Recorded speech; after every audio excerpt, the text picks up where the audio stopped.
कोलकाता से दिल्ली, दिल्ली से हल्द्वानी, हल्द्वानी से हनुमानगढ़ी और हनुमानगढ़ी से नैनीताल होते हुए फाइनली कैंची धाम। तो मेरे सुकून भरे सफ़र का 5वां पड़ाव होने वाला था कैंची धाम। कैंची धाम बाबा नीम करोली का आश्रम, जहाँ आने के लिए मैंने काफ़ी मेहनत की और फाइनली आज जाकर के विश्वास हुआ कि जब बाबा चाहेंगे आपको बुलाना तभी आप आ पाओगे। चाहे आप कुछ भी कर लो, जब तक बाबा का बुलावा नहीं आता है ना, तब तक आप उन तक नहीं पहुंच सकोगे। आज से कुछ समय पहले मेरे कुछ कलीग्स कैंची धाम के लिए रवाना हुए। उन्होंने मुझसे भी पूछा कि क्या मैं चलना चाहूँगा। मन तो बहुत था आने का, काफ़ी कोशिशें की, लेकिन नहीं हो सका क्योंकि वो मार्च का महीना था। एनुअल फाइनेंशियल ईयर की क्लोजिंग थी और काम का उतना ही ज़्यादा प्रेशर था। इतनी ज़्यादा प्रेशर थी कि मैं अपने सीनियर्स से छुट्टी के लिए बोल भी नहीं सका। उसके बाद मई के महीने में मैंने फिर से कोशिश की कि मैं कैंची धाम एक बार चला जाऊं। तो मैंने टिकट्स भी बुक कराए, होटल बुकिंग भी कर ली, सब कुछ कर लिया। लेकिन ऐन वक्त पर मुझे सारे के सारे बुकिंग्स कैंसिल करने पड़े क्योंकि उस समय चल रहा था इंडिया और पाकिस्तान के बीच जंग।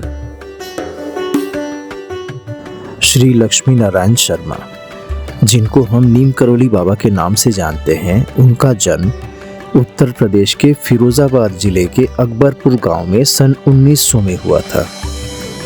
बाबा के चमत्कारों के बारे में उत्तर प्रदेश और उत्तराखंड के लोग बहुत भली भांति परिचित थे और समय के साथ साथ उनके चमत्कारों की चर्चा पूरे विश्व में प्रसिद्ध हो गई।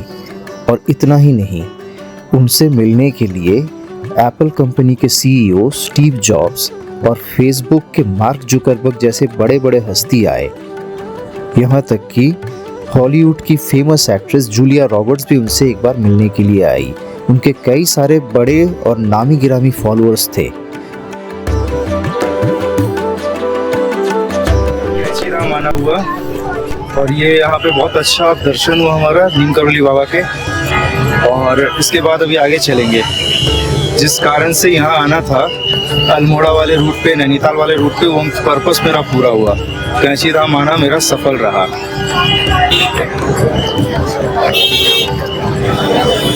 इसके बाद आगे चलते हैं और कैब है हमारा आगे। तो कैंची धाम में देखिए कितना भीड़ है अभी। आज बहुत ज़्यादा रश है, छुट्टी का सीजन है, दैट इज़ वाई। तो हम लोग आगे चलते हैं और आगे चल के अल्मोड़ा की ओर सीधा। और इस बार पता नहीं ये कैसे चमत्कार हुआ कि अचानक से मैं कोलकाता किसी काम से गया हुआ था और वहाँ 2 दिन के काम के बाद मुझे ऐसा क्या फील हुआ कि मैंने अचानक से दिल्ली के लिए फ़्लाइट्स के टिकट बुक करवाए और वहाँ से all of a sudden Haldwani के लिए बस की टिकट बुक कराई और सीधे यहाँ चला आया। अब ये बाबा का चमत्कार नहीं तो और क्या है। लोगों के बीच में ये आस्था है कि कैंची धाम या बाबा के आश्रम एक बार जाने से और उनका आशीर्वाद लेने से उनके हर बिगड़े हुए काम बन जाते हैं और उनकी हर मनोकामना जो है वो पूरी होती है। उनको ऐसा महसूस होता है कि शायद बाबा आज भी यहाँ मौजूद है और उनकी हर मनोकामना, उनकी हर बात को वो सुनते हैं और समझते हैं। तो कैंची धाम में दर्शन और पूजा करने के बाद मैं चल पड़ा कैंची धाम के छोटे से मार्केट को एक्सप्लोर करने। मुझे यहाँ कई सारे खाने पीने के स्टॉल्स नज़र आ रहे थे और कुछ ऐसे दुकानें जहाँ पे आपको महाराज जी यानी कि नीम करोली बाबा की तस्वीरें और साथ ही साथ लॉकेट्स वगैरह देखने को मिल रहे थे। इतना ही नहीं, यहाँ कई सारे होम स्टेज और होटल्स भी अब खुल चुके हैं। तो यहाँ अगर आप आना चाहते हो, आप यहाँ स्टे भी कर सकते हो क्योंकि स्टे के लिए अच्छे ऑप्शंस अवेलेबल है। आज बहुत ज़्यादा ट्रैफिक और कितनी ज़्यादा खूबसूरत व्यू भी है। ट्रैफिक तो है ही, लेकिन ये व्यू जो है, व्यू देख के आपका सारा जो थकान है वो दूर हो जाएगा। देखिए कितनी खूबसूरत लग रही है ये सारी सीनरीज देखने में। ये पेड़ जो है खास करके, यहाँ एक छोटा सा आश्रम और है।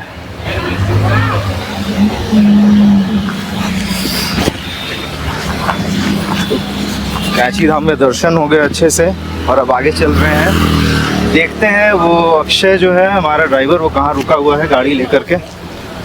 तो लेट मी चेक आउट। आइए देखते हैं, तब तक जूस वगैरह पिया जाए। जूस होगा? हाँ जी, कैसे जूस? पहाड़ी आलू सर। नहीं, पहाड़ी आलू नहीं, जूस कैसे? एक जगह देना। बड़ी वाला नींबू है ना? कितना है? 1.5 किलो। कितना? 100 रुपए 100।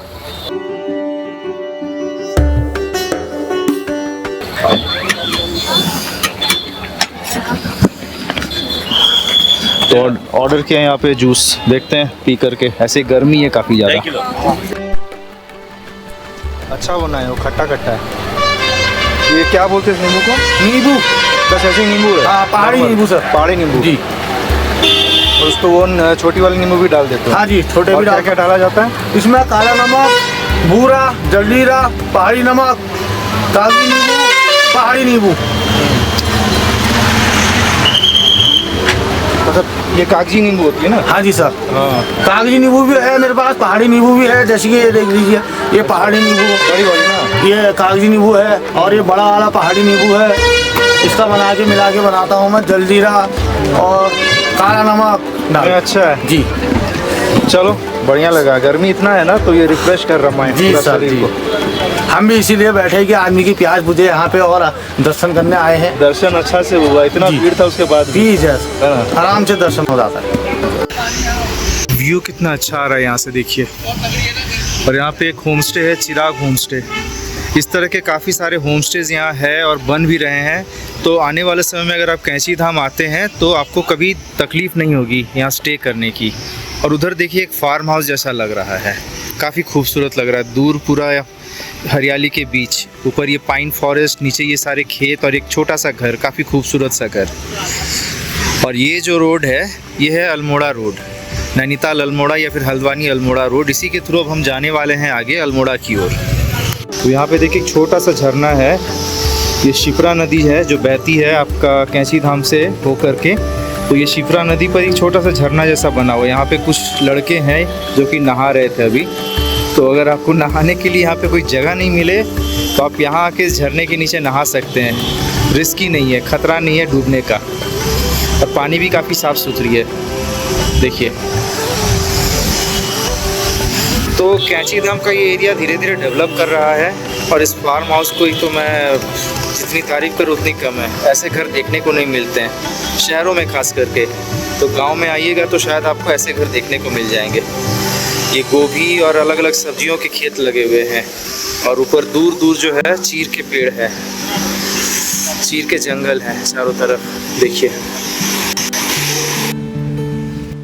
कुछ दूर चलने के बाद मैं और अक्षय एक जगह आ पहुँचे जहाँ पर हम लोगों ने चाय ऑर्डर की।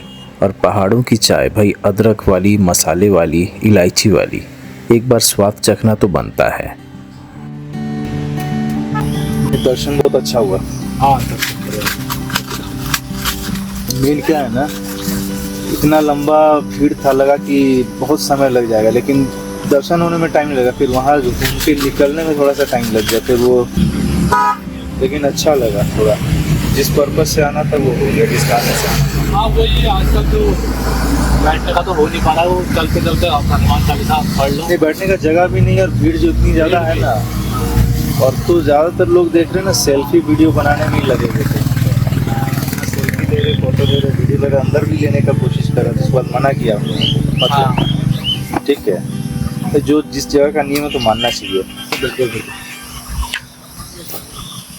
चाय ठीक है, ज़्यादा चीनी नहीं है। बढ़िया चाहिए। तो चलते चलते अभी अल्मोड़ा की ओर हम लोग जा रहे थे, तो हमारी नज़र पड़ी यहाँ पे रेस्टोरेंट पर। ये पहाड़ी खाना यहाँ पे प्रोवाइड की जाती है। पहाड़ी खाना मतलब जो ऑथेंटिक कुमाऊनी डिश होती है। तो हम लोगों ने ऑर्डर किया है, उसमें 2 थाली, मैं और मेरे जो ड्राइवर है उनके लिए, हम दोनों ने मिल करके।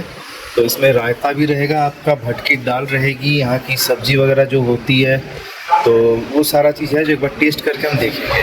अभी तक मैं कुमाऊनी खाना नहीं खाया हूँ कभी, कड़ी वगैरह सब चीज़ है। तो इन लोगों ने कहा कि बार टेस्ट करके देखो, अच्छा लगेगा आपको।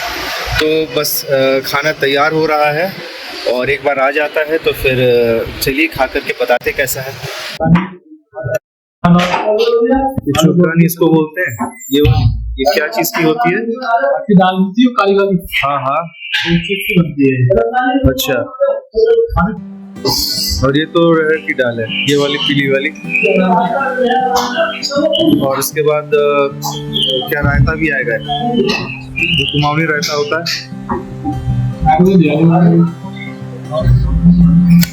इसको क्या कहते हैं, चूरकानी, मतलब पक्की दाल। टेस्टी है। और ये है कुमाऊनी रायता। कुमाऊनी रायता आ गया। इसमें क्या दिया जाता है, खीरा।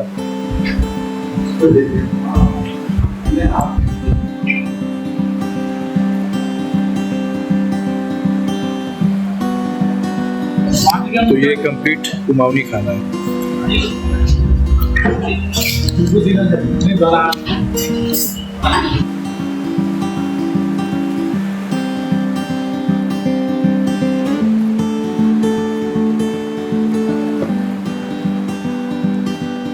तीखा तीखा स्वाद है इसका। वहाँ से ये चावल भी आ गया है।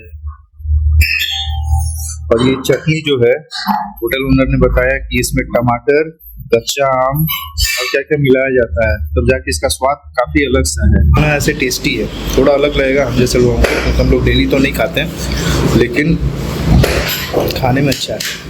लंच करने के तुरंत बाद मैं आगे चल पड़ता हूँ अल्मोड़ा की तरफ। अल्मोड़ा शहर जो कि कुमाऊं का कल्चरल कैपिटल भी माना जाता है, अपने आप में कई सारी विरासतों को ये समेट के रखे हुए है।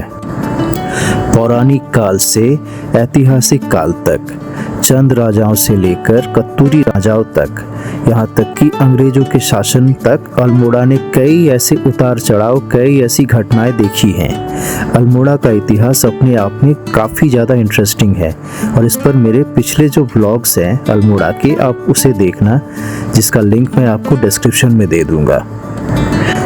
और अल्मोड़ा शहर के इतिहास से ही जुड़ा हुआ है स्वामी विवेकानंद के जीवन का एक हिस्सा, और उसी हिस्से की तलाश में मैं यहाँ आया हूँ, क्योंकि स्वामी जी भी यहाँ आए थे सुकून की तलाश में, शांति की तलाश में, और यहाँ पर रहकर उन्होंने कई सालों तक तपस्या भी की। आज के समय में अल्मोड़ा में मॉल, मल्टीप्लेक्स और कई सारे बड़े बड़े होटल्स भी हैं, लेकिन इस शहर से थोड़ा आगे अगर हम चलते हैं करीब 8 से 10 किलोमीटर की दूरी पर, तो वो जगह आता है जो पूरी दुनिया से काफ़ी ज़्यादा अलग है। जी हाँ, इस पृथ्वी पर रहते हुए भी वो जगह काफ़ी अलग है। मैं बात कर रहा हूँ कसार देवी की। तो मेरा जो स्टे है अल्मोड़ा में ना होकर के आज होने वाला है कसार देवी में, और क्योंकि शाम ढलने को थी और सूर्यास्त होने को था, तो कसार देवी से सनसेट मिस करना मैंने सही नहीं समझा, तो मैं सीधे चला गया कसार देवी के उस मेस्मराइजिंग सनसेट को देखने के लिए। इतनी खूबसूरत सनसेट शायद आपने भी ना देखी होगी, तो चलिए मेरे साथ देखिए। यहाँ से देखो कैसे अल्मोड़ा शहर पूरा दिखाई पड़ता है। कुछ देर अगर और रुक जाते हम लोग यहाँ पे और रात हो जाती तो पूरा लगता है कि आसमान धरती पर उतर आया है। बिल्कुल ऐसा लगता है जैसे तारे चमक रहे हों। यहाँ से काफ़ी पास लगता है अल्मोड़ा। वैसे कल जो हम लोग अल्मोड़ा चलेंगे।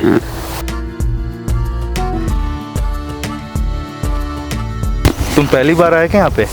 नहीं, मैं तो आता रहता हूँ इधर। आते हो? जानकारियाँ पता नहीं जो आपने मेरे को दी। जानकारी देखो, हम लोग ये सब चीज़ स्टडी भी करते हैं ना, थोड़ा बहुत जानने की कोशिश करते हैं। देखो सनसेट भी हो रहा, कितना खूबसूरत है। हाँ, सनसेट। ये कैमरा से, मोबाइल वाला से ले लेता हूँ, वही देखने लायक है यहाँ का सनसेट। और ये सबसे पीसफुल जगह इसलिए है ना कि यहाँ पे ज़्यादा लोग आते नहीं हैं। अच्छा, हाँ, कम लोग आते हैं फिर यहाँ। हाँ। जिसको पता है वही मानना पड़ेगा भाई, क्या खूबसूरत नज़ारा है। यहाँ से पूरा अल्मोड़ा दिख रहा है और इधर सनसेट हो रहा है।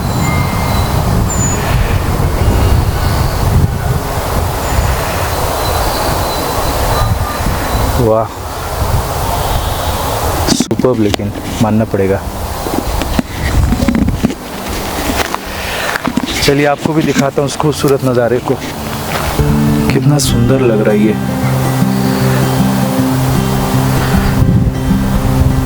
वैसे टाइम लैप्स सेट किया हुआ है यहाँ पर, देखते हैं टाइम लैप्स में कैसा आता है ये व्यू।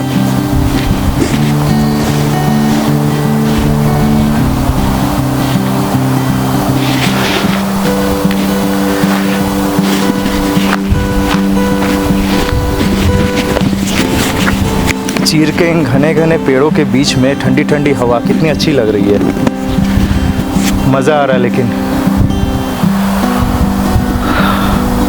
सही में यहाँ पे बैठ के कोई अगर तपस्या करे तो उसकी तपस्या ज़रूर सफल होगी। इतनी खूबसूरत जगह ये, इतनी शांति है यहाँ पर। मुझे तो फील हो ही रहा है, तुमको कैसा लग रहा है? बढ़िया लग रहा है मेरे को भी। अच्छा लग रहा है। गर्मियों के मौसम में आना तो बहुत बढ़िया है। कोई भी मौसम में अच्छा लगेगा यहाँ पर, किसी भी सीज़न में आ जाओ ना अच्छा लगेगा।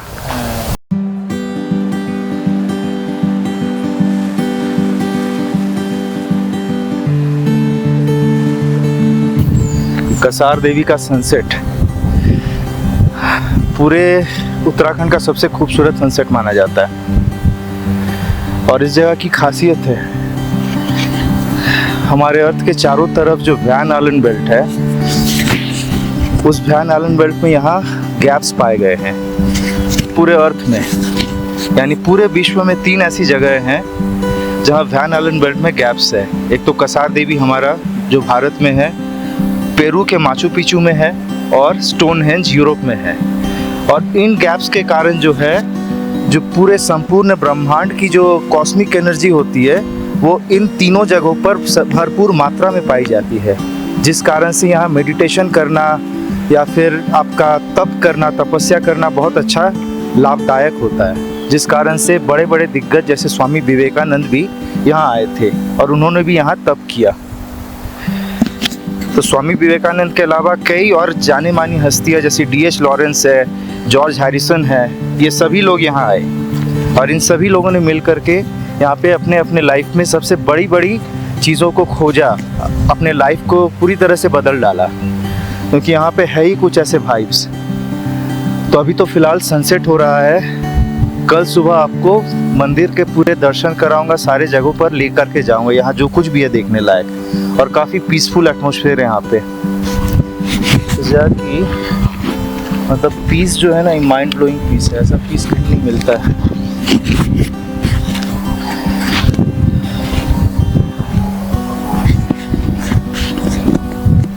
यहाँ अगर दिन में आते हैं ना तो कम से कम घंटों बैठे रह सकते हैं। हाँ, ये तो पूरा वैली दिख रहा है यहाँ से।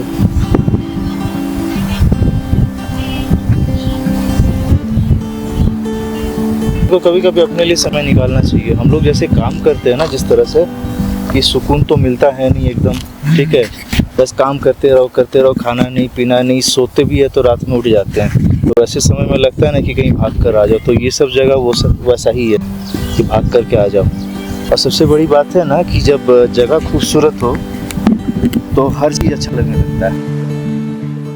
हमारे हिंदू माइथोलॉजी के स्कंद पुराण के अनुसार देवी कौशिकी, जो माँ दुर्गा का ही एक रूप थी, इस स्थान पर शुंभ और निशुंभ नाम के 2 राक्षसों का वध किया था।